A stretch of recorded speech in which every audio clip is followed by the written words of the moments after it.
Hey everybody, how's it going? Hope you're doing okay and you're part of the world today. And happy Friday the 13th, everybody. Well, watchmojo did this video talk called the top 10 scariest exorcist moments. I'm pretty sure they probably made this video in honor of the newest exorcist movie that came out a week ago, really. So, let's get to it, subscribers. And I'm the devil. Now kindly undo these straps. Welcome to Watch Mojo, and today we're counting down our picks for the most terrifying scenes in the Exorcist franchise. He is inside with us! He will never get away! Number 10. The Power of Christ Compels You, The Exorcist. I command you, by the judge of the living and the dead, to depart from the servant of God. It's a scene that's been referenced and parodied countless times. Yeah. The power of this scene has compelled us to watch it again and again, but it remains incredibly haunting. The sight of Regan levitating off the bed is one of the most famous visuals from the original movie. There are also several smaller details that give the scene its chilling effect. It's the power of Christ that compels you. The power of Christ compels you. For example, a slash appears across Regan's leg when Father Merrin sprays it with holy water.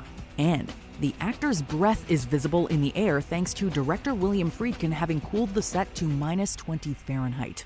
As Regan breaks free of her bonds and claws at the air, even Merrin falls silent, speechless in the presence of such great evil.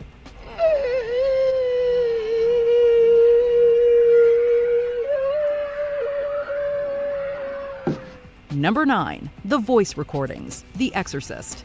Who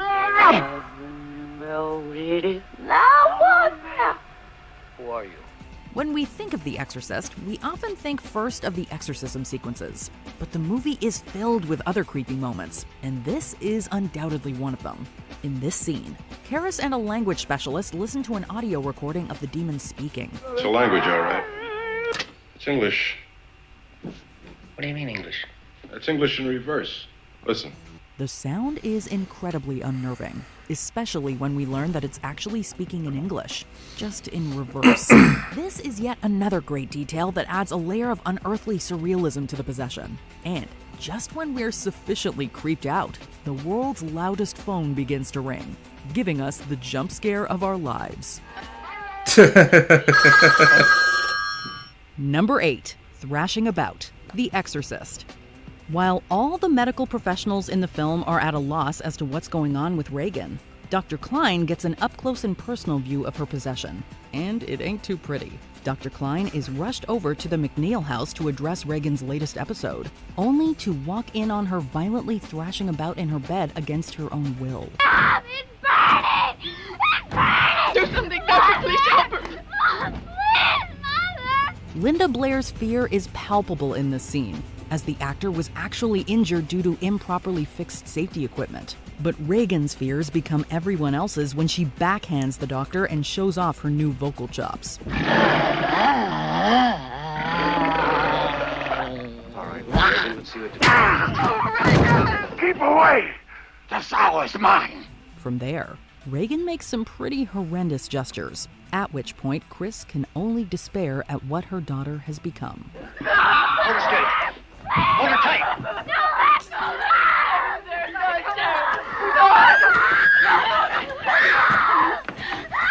Number 7. The Bed Shaking, The Exorcist. You really don't want me to play, huh? No, I do. Captain Howdy said no. Captain who? Captain Howdy. A child's bedroom is supposed to be a safe space, and that's what makes the demon's activities in Regan's room so scary. The first signs of Regan's possession could be dismissed as psychological. At a party, she urinates on the floor and tells a guest that he's going to die. Oh my God, honey. Honey, what's the matter? I'm sorry she's been sick. She didn't know what she was saying. Okay. Come upstairs. But when a troubled Chris puts her to bed, the bed begins violently shaking by itself. The Exorcist is masterfully paced, and this is the troubling visual that kicks off far more troubling stages of possession. It's a boundary of sorts, ending the calm first act and serving as a dire portent for things to come. Look, I got on the bed. The whole bed was thumping and rising off the floor and shaking. The whole thing. Number 6, The Patient on the Ceiling, The Exorcist 3. I love this film. One who moves. Old friends. One who moves. While most of the attention deservedly goes to the original Exorcist, the third is also a surprisingly decent horror flick with its own cache of solid sequences. In this one, Lieutenant William F. Kinderman quietly surveys the patients in a mental health unit. What the hell do you think you're doing? Are you crazy? What on earth is the matter with you? The tension builds throughout the scene, especially when someone spies on the cop through a darkened room. Yeah. Then comes the really creepy moment. An elderly woman crawling on all fours across the ceiling. It's a horrifying visual. Not only is the concept creepy, but the woman moves with a supernatural speed that's more akin to a spider. It's a great visual effect, accompanied by a haunting score.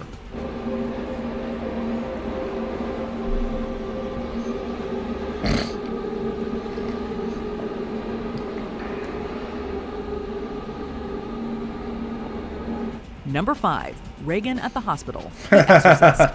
Palm over your fist. Palm up. Very good. That wasn't so bad, was it? After realizing that her daughter is unwell, Chris becomes desperate and takes Reagan to the hospital. And it's here where some of the film's most iconic scares take place. One sees Reagan lying on a bed and opening her eyes in fear before a brief glimpse of the demon Pazuzu flashes across the screen.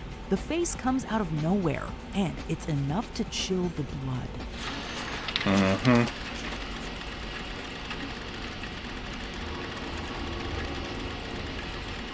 But perhaps the most infamous sequence is Reagan's angiography. The scene has been praised for its realism, but criticized for being too disturbing, especially as it involves a young girl. Author and screenwriter William Peter Blatty has reportedly never watched it, and according to him, it was this scene that upset theatergoers the most. Okay, you're gonna feel some pressure here. Now, don't move.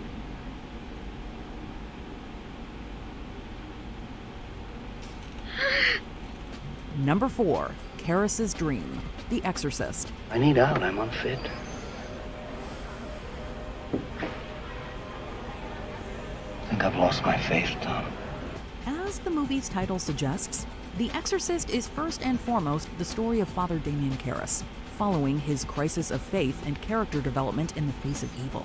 It's established early that Karis has lost his spirituality, and this is made worse by the death of his mother. Oh, Christ. I should have been there. I wasn't there. I should have been there.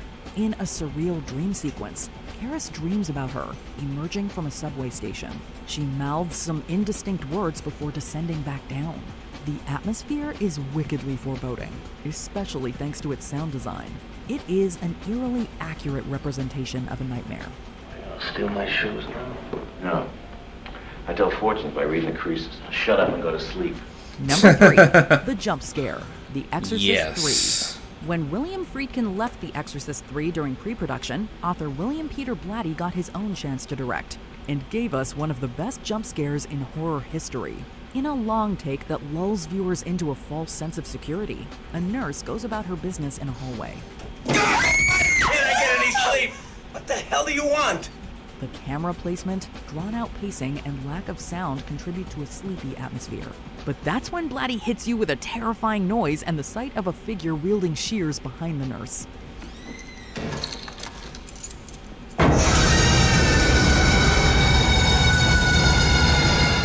It still gets us, even when we know it's coming. Number 2, The Spider Walk, The Exorcist. He must have been drunk. He fell down from the top of the steps right outside. By the time he hit M Street, he broke his neck. It's crazy to think that the spider walk was cut from the theatrical version. For years, I didn't know debated that. whether it even existed. Film critic Mark Kermode found the deleted footage in the Warner Brothers archives, and it was restored for the director's cut, released in 2000. It has since become one of the movie's most famous scenes.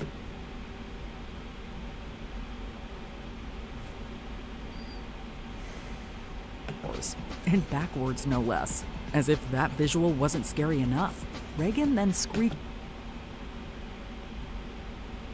Before we continue, be sure to subscribe to our channel and ring the bell to get notified about our latest videos. You have the option to be notified for occasional videos or all of them. If you're on your phone, make sure you go into your settings and switch on notifications. Number 1. The Crucifix, The Exorcist. I'll come back when she's feeling better. If there's one scene The Exorcist is known for, it's the infamous crucifix sequence. Hearing her daughter's desperate cries, Chris runs up to Regan's room, only to find her performing an unspeakable act with a crucifix. She rushes to stop Regan, but the possessed girl slaps her down to the floor. As if that wasn't disturbing enough, Regan turns her head around to face backwards, accompanied by a sickening crunching noise. The scene's power to shock endures to this day, so we can only imagine how powerful it was back in 1973. It is an iconic, horrific, and absolutely terrifying sequence. You know what she... Terrified you the most? Let us know in the comments below. What an excellent day for an exorcism. You'd like that? Did you enjoy this video? Check out these other clips from WatchMojo, and be sure to subscribe and ring the bell to be notified about our latest videos. Yeah, apparently nothing happened in Exorcist 2 or the prequels, which is fine. I mean, the Exorcist was a innovative film at the time, and it still holds up as one of, if not the greatest horror film that ever was made.